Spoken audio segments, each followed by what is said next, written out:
Halo semuanya, perkenalkan nama saya Leonardo Alexander Bulede dengan NIM 2503020102 dari Prodi Administrasi Bisnis. Pada kesempatan kali ini saya akan menjelaskan materi hukum dan etika bisnis yang telah saya pelajari selama semester ini. Baik, yang pertama saya akan menjelaskan materi mengenai sistem hukum di Indonesia. Pengertian dari sistem hukum itu sendiri adalah aturan yang dibuat untuk mengatur masyarakat agar tercipta keadilan, ketertiban, dan kepastian hukum.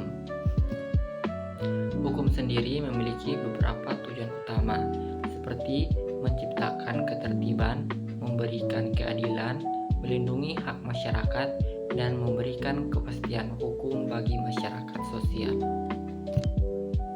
Dan yang terakhir, sistem hukum Indonesia itu terdiri dari beberapa cabang seperti hukum perdata, hukum pidana, hukum administrasi negara, hukum dagang, dan juga hukum internasional.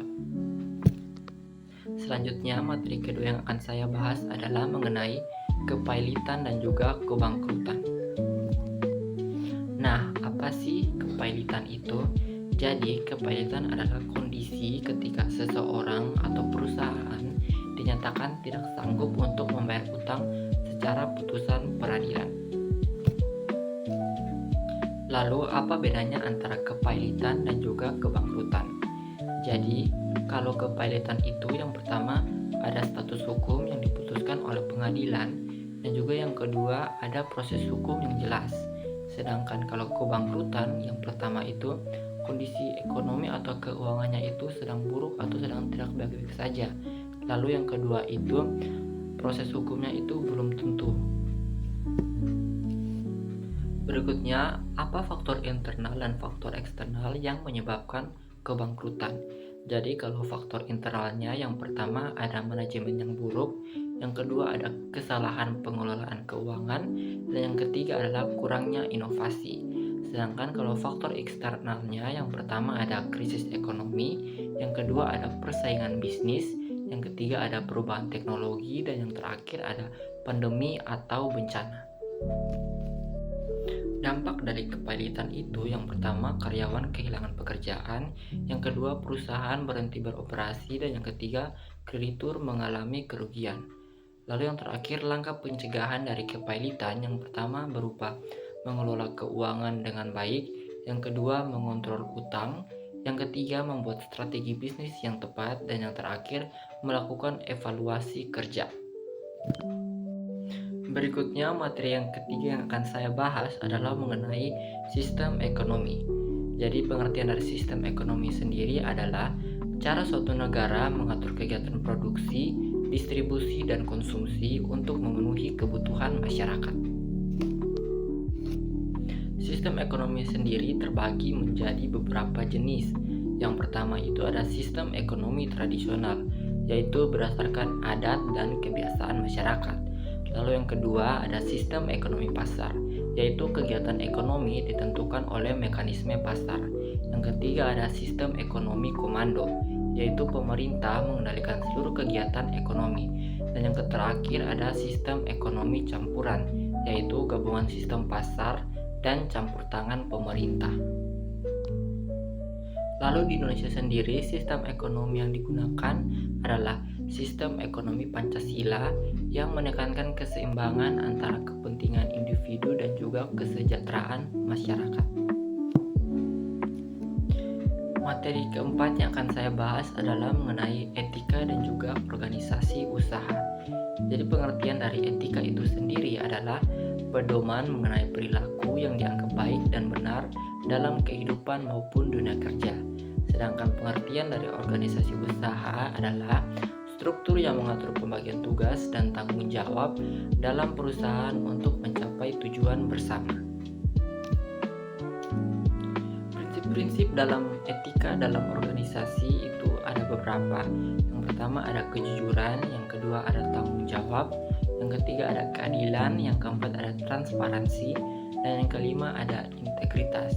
Sedangkan dampak dari pelanggaran etika itu yang pertama menurunkan kepercayaan pelanggan, yang kedua itu merusak reputasi perusahaan, dan yang terakhir dapat menimbulkan konflik internal.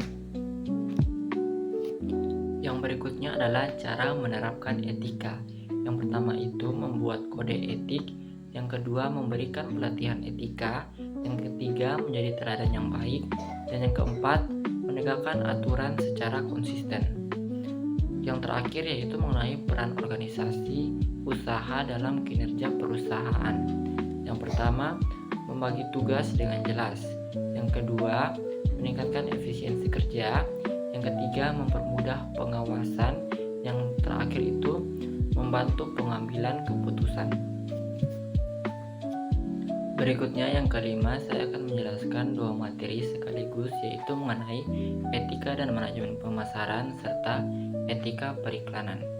Jadi etika dan manajemen pemasaran adalah penerapan nilai moral dalam kegiatan pemasaran agar perusahaan dapat memenuhi kebutuhan konsumen secara jujur dan bertanggung jawab.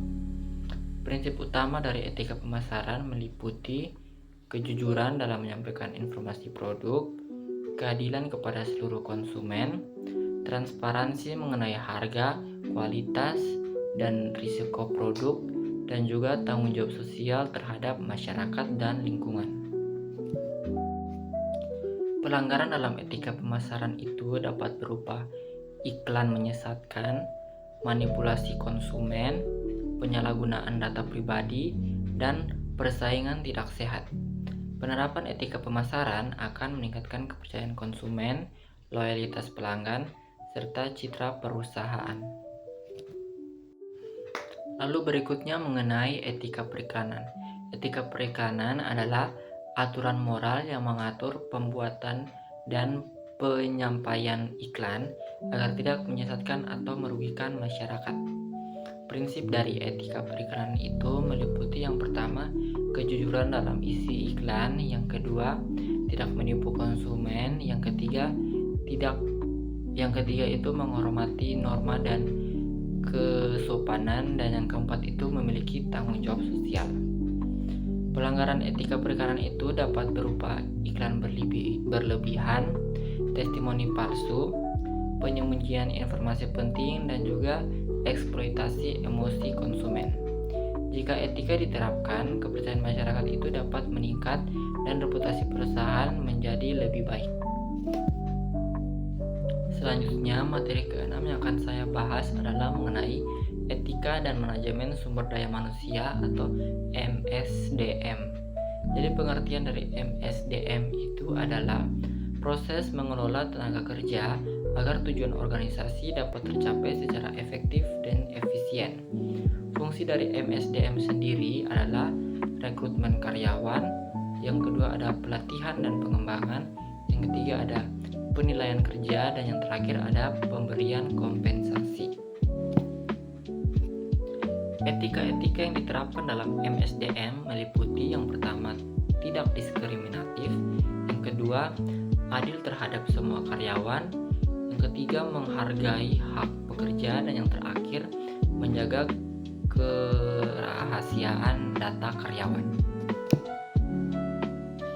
Permasalahan dalam penerapan etika MSDM itu meliputi diskriminasi, nepotisme, pelecehan di tempat kerja, dan juga ketidakadilan dalam promosi jabatan. Lalu yang terakhir saya akan membahas mengenai dampak positif dan dampak negatif dari penerapan etika. Jadi yang pertama itu mengenai dampak positif, diantaranya itu kepercayaan karyawan meningkat, yang kedua itu produktivitas juga dapat meningkat, dan yang terakhir konflik antar karyawan itu berkurang. Sedangkan dampak negatifnya itu yang pertama itu konflik dapat meningkat, yang kedua turnover karyawan tinggi, dan yang terakhir reputasi perusahaan dapat menurun. Berikutnya materi ke-7 yang akan saya bahas adalah mengenai etika dan manajemen keuangan. Jadi pengertian dari etika manajemen keuangan adalah penerapan nilai moral dan pengelolaan keuangan perusahaan. Lalu seberapa pentingnya etika keuangan? Jadi etika keuangan itu sangat penting karena dapat mencegah korupsi, menghindari manipulasi laporan keuangan, dan juga meningkatkan kepercayaan investor. Berikutnya, prinsip etika keuangan itu meliputi kejujuran, akuntabilitas, transparansi, dan juga tanggung jawab. Yang terakhir, penerapan dari etika keuangan itu seperti menyusun laporan keuangan yang benar, tidak melakukan penggelapan dana, dan juga menggunakan dana perusahaan secara tepat. Lalu berikutnya materi ke-8 yang akan saya bahas adalah mengenai etika dan manajemen operasional. Jadi etika operasional adalah penerapan nilai moral dalam kegiatan produksi dan operasi perusahaan. Ruang lingkupnya itu mencakup kualitas produk, keselamatan kerja, hubungan dengan pemasok, pengelolaan limbah, dan juga penggunaan teknologi. Tujuannya yaitu untuk menjaga keselamatan pekerja, yang kedua menjamin kualitas produk, dan yang ketiga itu mengurangi dampak lingkungan. Dan manfaatnya itu berupa kepercayaan pelanggan meningkat, risiko hukuman berkurang, dan juga citra perusahaan menjadi lebih baik. Lalu materi ke-9 dan terakhir yang akan saya bahas adalah mengenai etika dan bisnis internasional. Jadi etika bisnis internasional adalah penerapan prinsip etika dalam aktivitas bisnis yang melibatkan berbagai negara. Tantangannya itu dapat berupa perbedaan budaya, perbedaan hukum, dan juga perbedaan nilai dan norma sosial.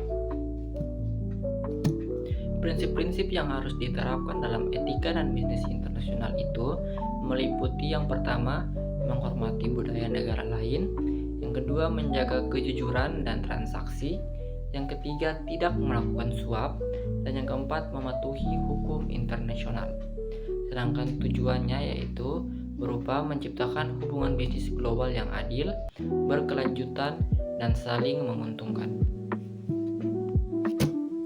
Sekian hasil pemaparan materi hukum dan etika bisnis yang dapat saya berikan. Mohon maaf jika ada kekurangan dalam penyampaian materi, dan terima kasih telah menontonnya hingga selesai.